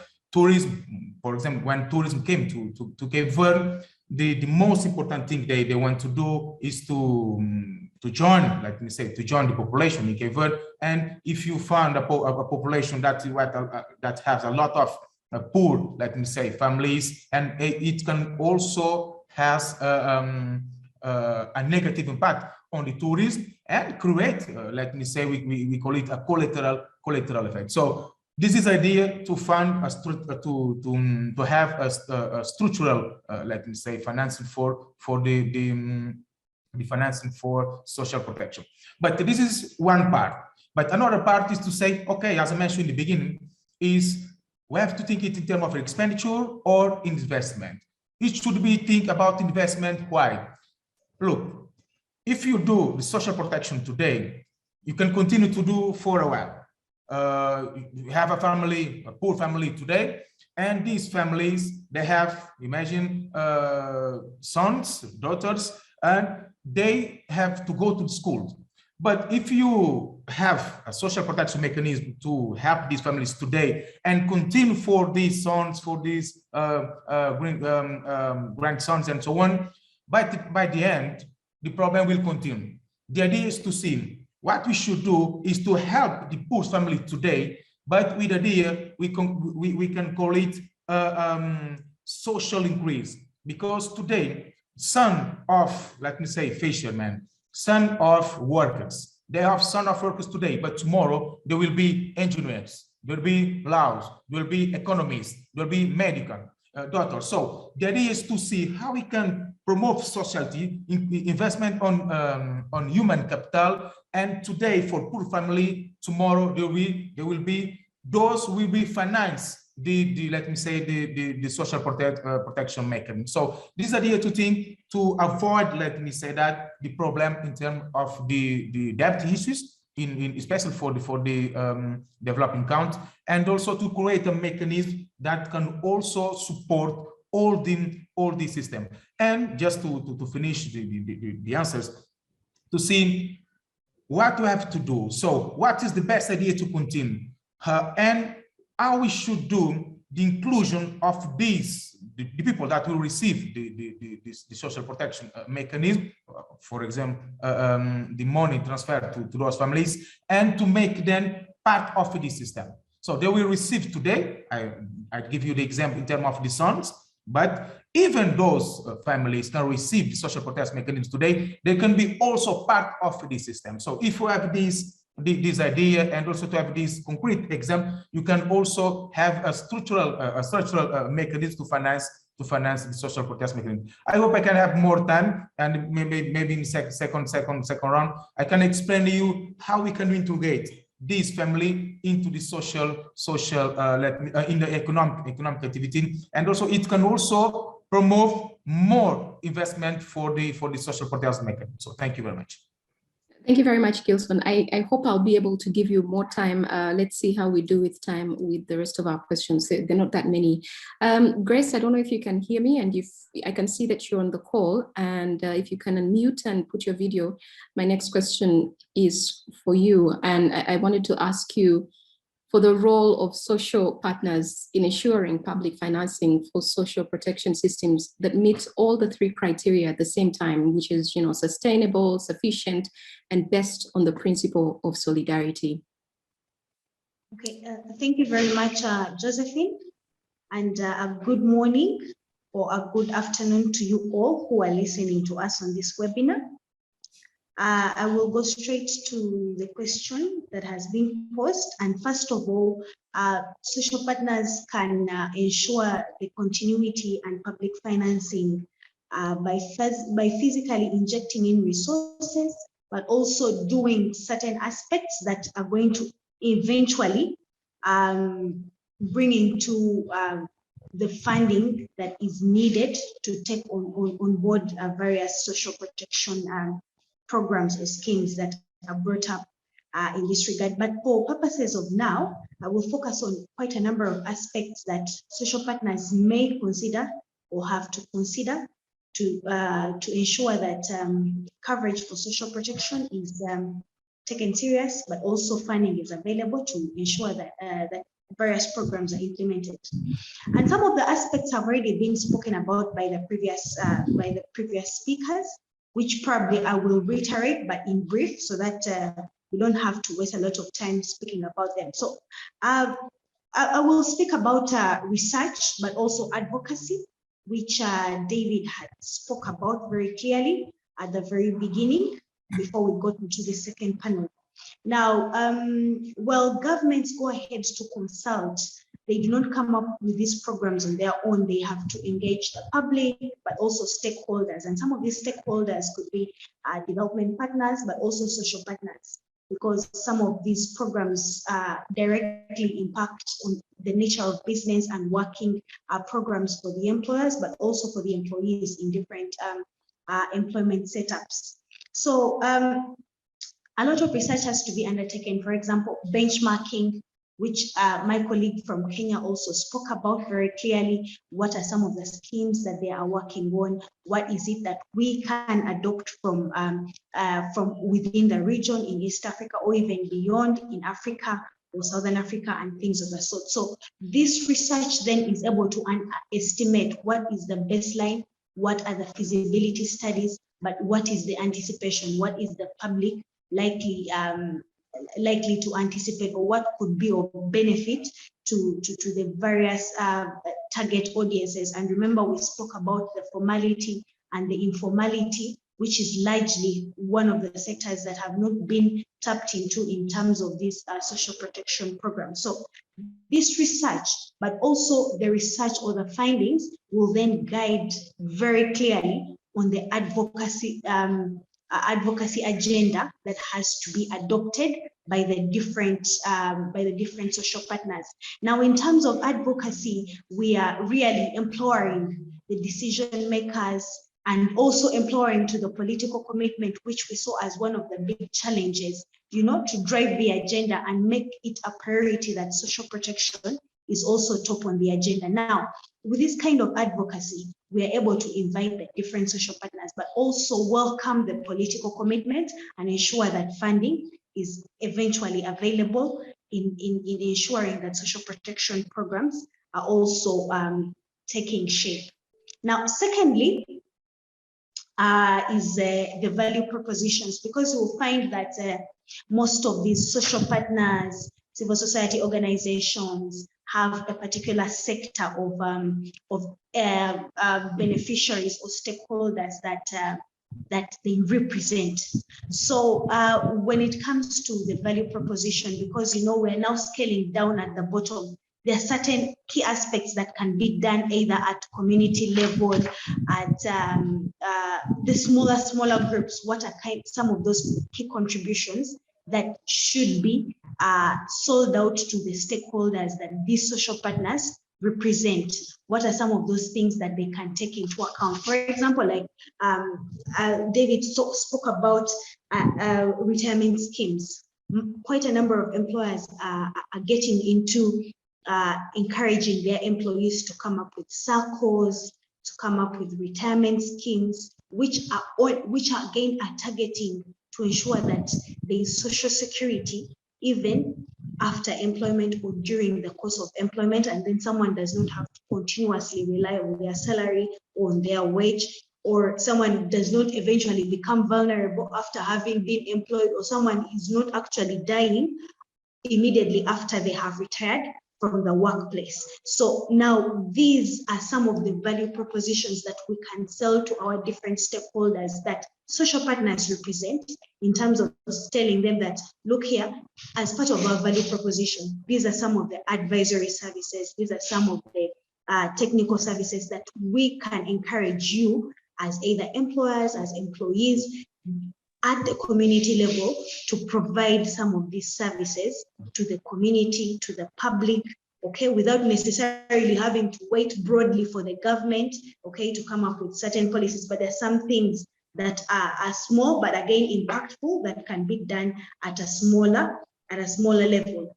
Now, my colleague from Kenya, while he was speaking, he spoke about social dialogue, which is very important to take shape, because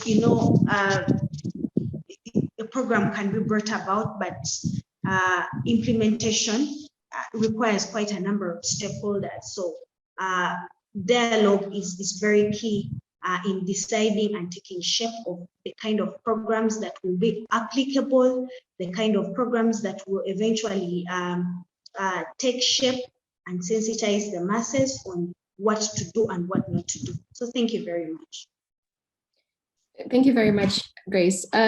Grace and Gilson, just to let you know, there are a couple of questions for both of you, but I'll ask that you start to respond to them when we're done speaking.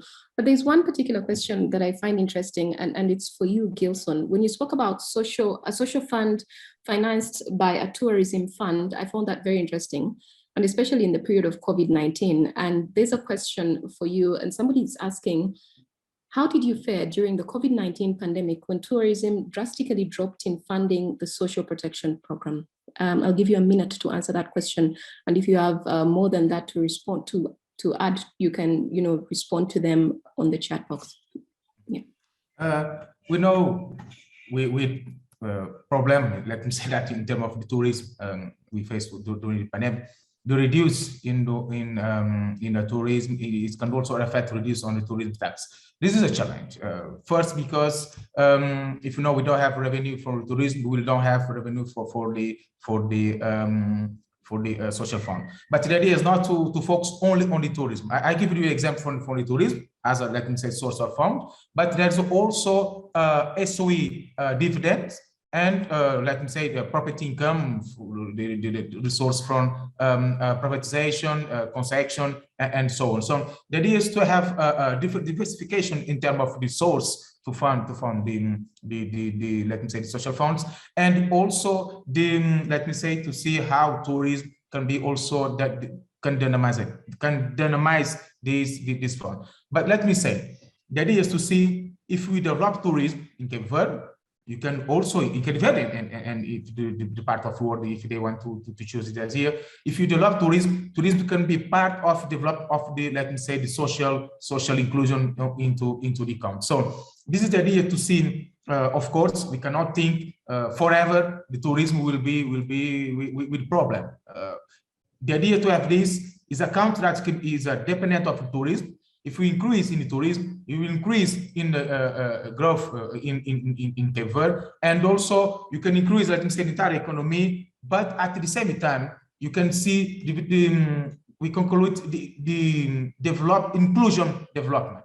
So you have economic growth. Usually for the tourism sectors, it's more financed by external investment. That means the tourism development, it's also the external development. But in this case, you have the tourism increase. It's also at the same time let me say the social increase development in Cape Verde. So the idea to have this fund is to have development of the country at the same time. So all of us will be, let me say, in same way. But the most important on this, I didn't have a chance to speak last time, is to see we call it the productivity inclusion. So more than social inclusion is a productivity inclusion that you will support these families to be part of the system as I mentioned. So the idea is not to help them only with the social transfer, but you can give an opportunity, as mentioned before, as someone mentioned before. It's a formality, so you can help them to be part of the system, even if they don't have a way to work today, but they were part of the social on the formal economy, and also with social protection for formal system. So this can support this idea to have a concrete idea for development of the social protection, and also the financing. Just to conclude, of course, we have this idea because tourism is the main source in Cape Verde. It's directly 25% of the economy, and indirectly with 45, some more or less like this. So we are thinking about if we have a problem in tourism, the entire economy will be the problem. But if we are good in tourism, the entire economy will be good, and also the poor family will be also good with the dynamic that we have on the tourism. So the idea, as I mentioned, is not focused only in tourism, but also to see the another source of the finance can support this fund, and this fund can be a way to support this poor family. So thank you. Thank you very much, Gilson. my final question to both you and to Grace is, to what extent can social protection systems contribute to building trust in public institutions and rebuilding the social contract? Can you provide experiences or examples? And as you respond to this question, please keep in mind time. I'm giving each of you 2 minutes to respond. Gilson, I'll start with you since you already are on the screen. So thank you again.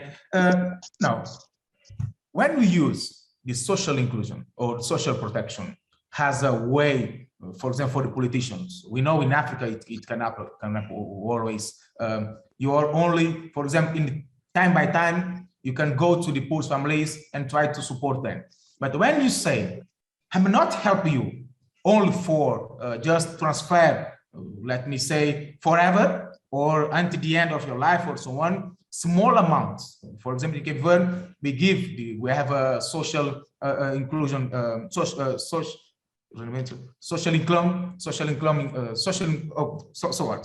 It's a social income to transfer to the families, and this is only for, let me say, to have the minimum level of life. So the idea is not to give only this.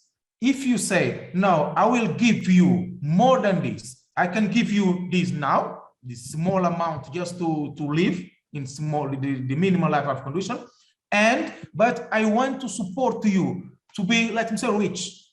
You can work today and you can prepare for your family. So when you have a program that can ask all these kind of things and also can support the family to not have the minimal level of life, so you can give the confidence to this family. And also you can say, as I mentioned, we have this program that we call it social income transfer to the family, but we have also the social productivity, the productivity inclusion. So the productivity inclusion is to go more than social transfer.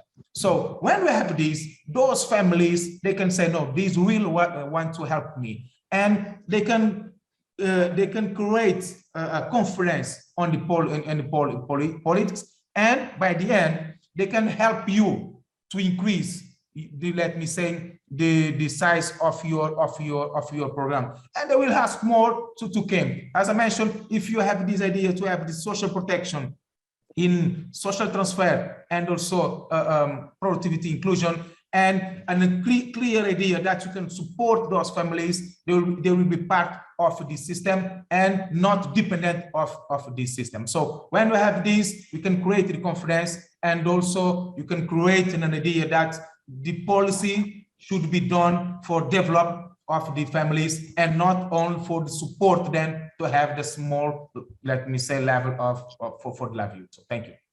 Thank you very much, Gilson. Grace, I'll give you an opportunity to respond to that question. I'll just give very much. A minute or so, yeah.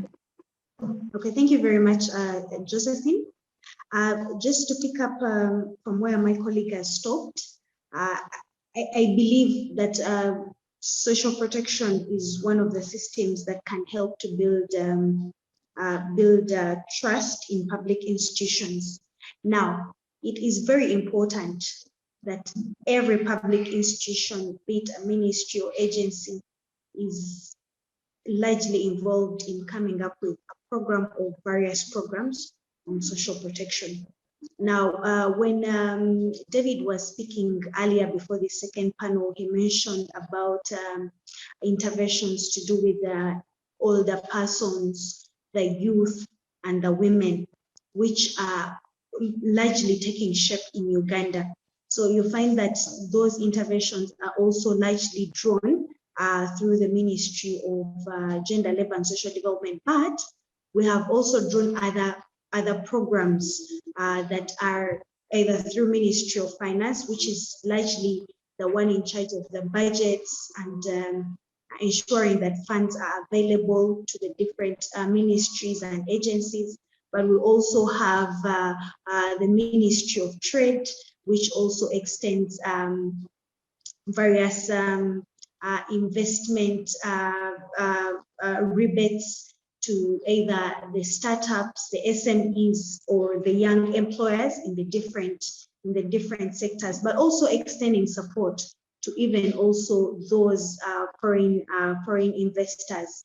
Now, we have also the skills development facility that is largely managed by the private sector through the PSFU.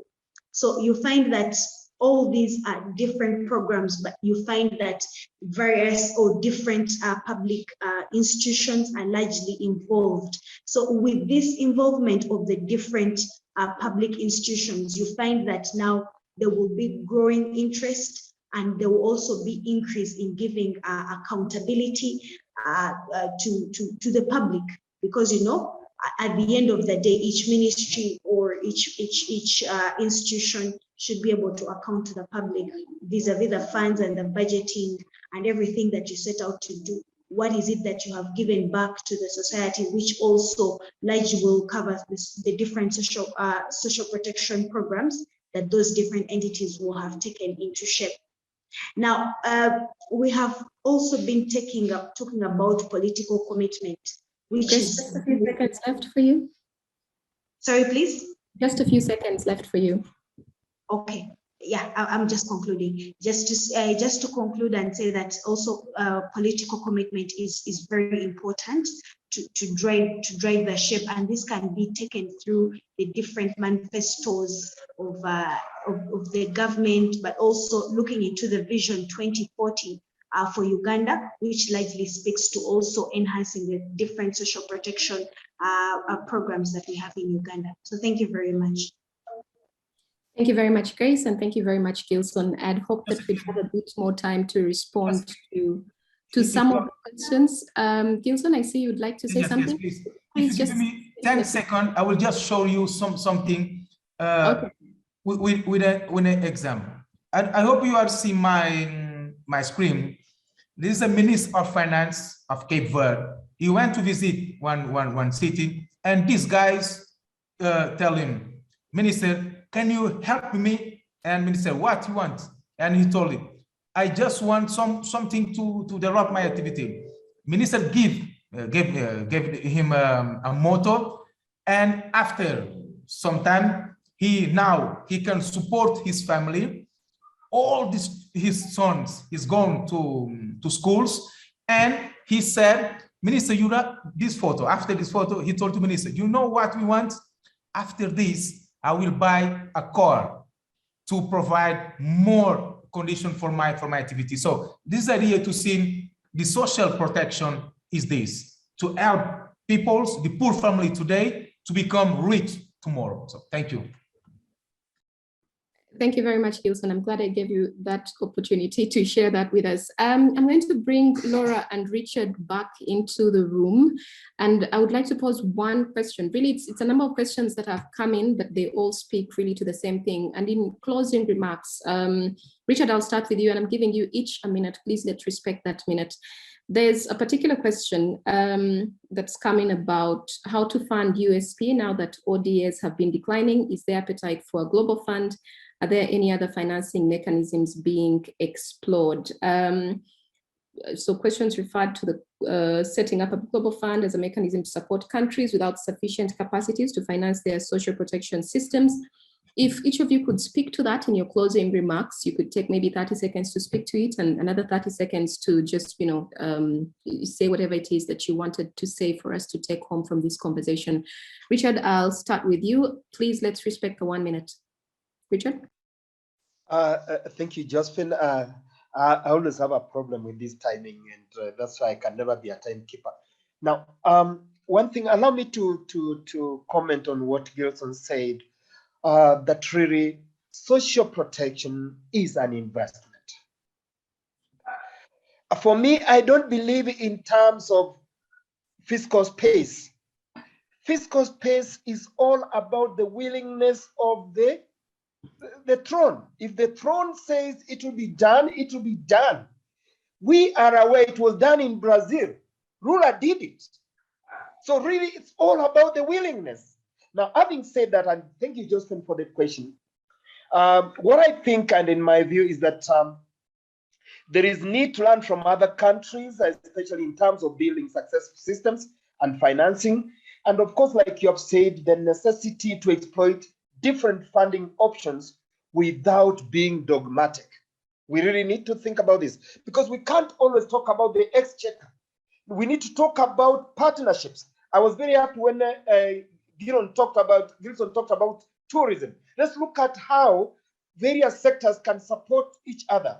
I was very happy about the photo he brought about this. Let us not give our people the fish, and that's why social protection is an investment, but let us show them on how to fish. Finally, we also need to promote accurate evidence such that these evaluations and cost-benefit analysis, because this is what is going to inform, this is what is going to convince even our partners that they can support our programs. And once we do that, if that we bring together with commitment of governments, commitment of partners, including FAO, UNICEF, USAID, CEDA. By the way, CEDA has really helped Kenya in so many programs that we're doing. If we bring all this together, then we can maximize on the support and the impact. And this really will make us attain USP 2030. Thank you. Thank you very much, Richard. You did better than I expected with the 1 minute. Thank you for your closing remarks. Gilson, I'll come to you next for your 1 minute in closing. So thank you. No, just to complement that Richard said, actually, if you say that social inclusion, social protection is an investment, you are saying that you are preparing your, let me say, your society to be for the futures. And also, as I mentioned, we cannot do that only for social transfer. It's also a part of the system, and also to do investment on the human capital, promote education, make them to integrating on the production and also the economy activity. And also the most important is health, access to the health. So it's very, very, very important to see how you can have this entire system. And when you have this, you can see the social development will happen. And if you have social protection today, tomorrow you have social inclusion, and all of us will be part of the same system. And well, of course, we can continue need more. We can continue need investment on social inclusion, but you will have more those of them to be part of the system who can invest and can also have, let's say, way to finance social inclusion into the country. As I mentioned, social inclusion, social protection is an investment, not a normal expenditure. So thank you. Thank you very much, Gilson. Grace, I'll come to you next.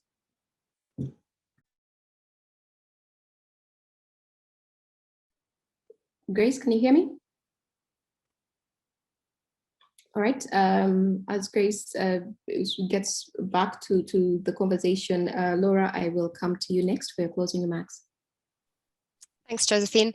I mean, I think I agree with Richard's sentiments that we need to see social protection as an investment, not some kind of sort of, drain on the fiscus, that this is actually about, building up our, not just our economies as well as our people, and that's really important. On the global fund, I mean, I think it's a really interesting idea and an important idea, and there are other people who can comment on its feasibility, but I do think this idea of redistributing globally is an important one, that it's the global north and corporations are contributing to a fund which could help poorer countries finance their social protection. I also think, though, from the perspective of workers in the informal economy, I don't know how much a global fund is going to benefit them as a group, because this is going to be focused on very, very poor countries and probably just the poorest within poor countries. But there have been a few suggestions, a recent suggestion that has come out from industry all around the idea of a global home workers fund, for example. And so, it could be that we could think of supranational sectoral based funds that contribute to social protection for informal workers, for certain groups of workers in sort of global value chains. And this proposal was around apparel workers in particular. So I think in addition to the Global Social Protection Fund, we should also be thinking about possible sectoral funds that could work globally to supplement financing at national level. Thank you.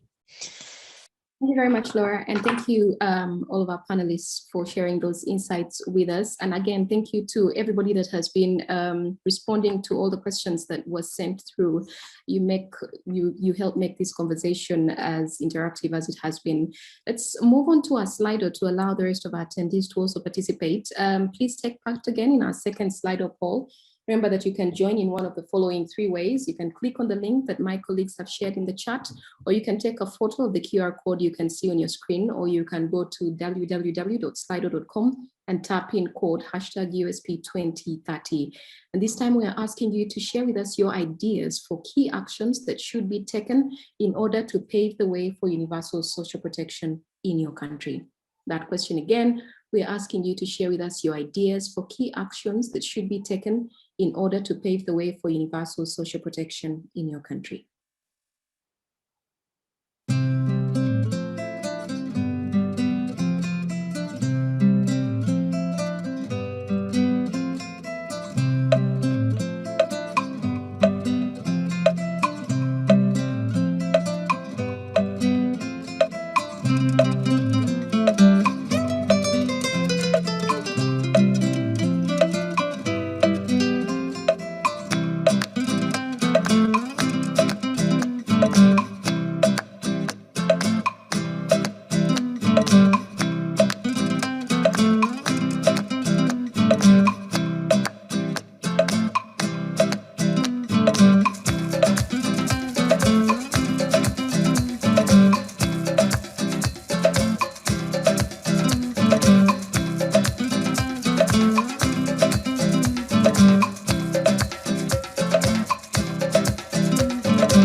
Great, thank you very much, all of you, for your contributions. Our time is fast spent, so I'd like to invite Ms. Bintia Stephan to share some reflections on the way forward. Ms. Bintia Stephan is a Senior Policy Officer, Food and Agriculture Organization of the United Nations, Sub-Regional Office for West Africa. She's the Senior Policy Officer for FAO, as I mentioned, and the Program Leader for Social Protection for Africa in the FAO Regional Office for Africa. She has extensive experience in social policy, strategic planning, and economic analysis. She has served previously several positions within the FAO Regional Office for Africa as Strategic Planning Officer and Program Officer in the Sub-Regional Office for Central Africa. Spinchia, the floor is yours. Thank you so much, Josephine. Thank you, and thank you especially to all the wonderful panelists we've had today. I mean, the day has been so rich, and it seems like time really flew by. So we got a lot of great insights, a lot of great ideas coming out of this workshop, and I really have to congratulate the organizers for this, for bringing on board just such bright panelists. As you know, the large majority of Africans really live in rural areas, about half of the population. And this is where you can see the highest rates of extreme poverty. And unfortunately, the coverage of social protection for rural Africa really remains dismally low. Only a fraction of Africa's rural poor are covered by social assistance schemes and have access to contributory social insurance.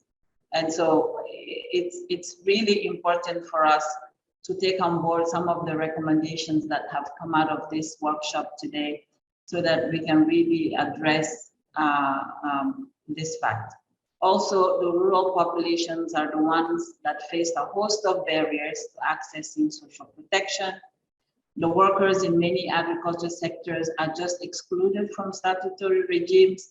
Documentation requirements, complex application procedures can all deter and prevent the rural households from receiving the benefits that they so deserve and for which that they are entitled to. So we have some of those physical barriers that really hinder access to social protection, legal barriers, financial barriers. I mean, the panelists have named all of them today, administrative and institutional barriers. And so just the lack of access to social protection not only contributes to a self-perpetuating cycle of poverty and deprivation, but it really robs the African societies of the ingenuity of countless young and adult male and females who just want to see their future. And Mr. Gilson just mentioned a while ago that really social protection should be seen as an investment for the youth, an investment for the future. And that is really a timely statement. And so we see that also we need to build the future for those that are really agriculture based and that have agriculture as a livelihood. Some of them migrate to cities just to fill the ranks of the formal economy, and you know, it really doesn't help the society in a whole. And then I think it was Richard who also mentioned that social protection is a human right, which is enshrined in a lot of the constitutions, but it's also enshrined in international conventions, and even it's part of the African Union Charter. So we really have to encourage our countries to abide by this. It's also an investment, which was mentioned also by Grace and also Gilbert. And it means that with that investment, the high social and economic returns are way higher. You know that FAO joined the USP 2030 shortly after its launch in 2016. And the FAO really fully embraces all the principles embedded in its call to action. And FAO works tirelessly with member states to increase the understanding of the commonalities, which Mr. David pointed out to in terms of the advocacy. He's really correct. We need a lot of advocacy because political will is the must. And this again was further emphasized by Richard to say that political will, when there's political will, we don't think about fiscal space anymore, we just do it. And I agree with David that for that political will to take shape, we need to provide them with evidence. We need to provide them with the correct data so that we can really showcase that this is a must. And so FAO works tirelessly with member states to increase this understanding and also for them to be able to take on board and address those specific vulnerabilities of the different categories of rural populations, and also to address the barriers they face in accessing social protection.